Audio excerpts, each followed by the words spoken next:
The difference between a vitamin D deficiency and insufficiency, I think, is often misunderstood, so I want to clarify just a little bit. A vitamin D deficiency means that you failed your blood work exam, which means that your vitamin D is below 30, because the normal range on most labs is 30 to 100. A vitamin D insufficiency is anything between 30 and 65. Why 65? If you look back to the research posted by the CDC, which I know a lot of people don't have a lot of faith in, but this is them reporting actual data. From 2020 and 2021, even the beginning of 2022, they looked at the first 546,000 people that were hospitalized or ventilated with the SARS-CoV-2 virus. What they found is that when people came to the emergency room and their vitamin D was above 65, they needed like a breathing treatment, a little bit of saline support, and were sent home. The people whose vitamin D was below 65, they ended up hospitalized. And most of them, until they could get their vitamin D levels up to 85, were ventilated as well. But when they got to 85, they no longer needed to be ventilated. So deficiency and insufficiency are different things. The lab normals are everyone who is getting an A on their blood work through a D on their blood work.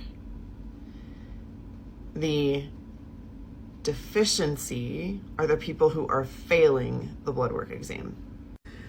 What I found is that for most clients, they feel better somewhere between 85 and 90, but then I have some autoimmune clients who feel better up at like 104. But not everyone will do well with supplementation, and that actually has to do with genetics. And there are some factors at play that you can adjust to help your genetics perform better for you. Some other reasons that you may have a vitamin D deficiency or even insufficiency though, and still have like a high calcium level in your blood. You may have a parathyroid disorder and they need to test that hormone. And if they aren't testing that and they aren't willing to test it, you got to find a new doctor. And then I've heard the argument too, well, I can't get my vitamin D tested because it's like $247 if I go through my insurance.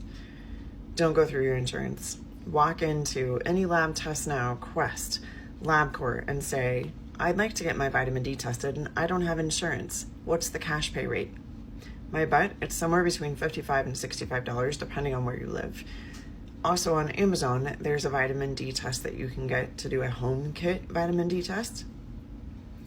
$55 to $60 depending on where you live. Other things you may want to consider getting tested are your B1, magnesium, selenium, zinc, and vitamin A, because all of those play a role as well in your ability to absorb vitamin D. And those tests range from $12 up to $35. Sorry, you can get a magnesium test for $5. So for around $120, you could get both types of vitamin D that they test for in the blood tested. You could get your B1 tested, or thiamine, magnesium, selenium, zinc, and vitamin A. There are pretty significant links between thiamine, vitamin D, and magnesium deficiencies, and all types of autoimmune disorder stuff. So if you're worried about autoimmune disorder, including things like Hashimoto's, Graves' disease, MS, lupus, rheumatoid arthritis, Sjogren's disease, any of those, you could get these things tested on a cash pay basis for $120. If you need someone to order those labs for you and you don't live in the state of New York or Connecticut, use the Learn More button and type in blood work. We'll get on a quick call, get your blood work ordered, and you'll have it within a week.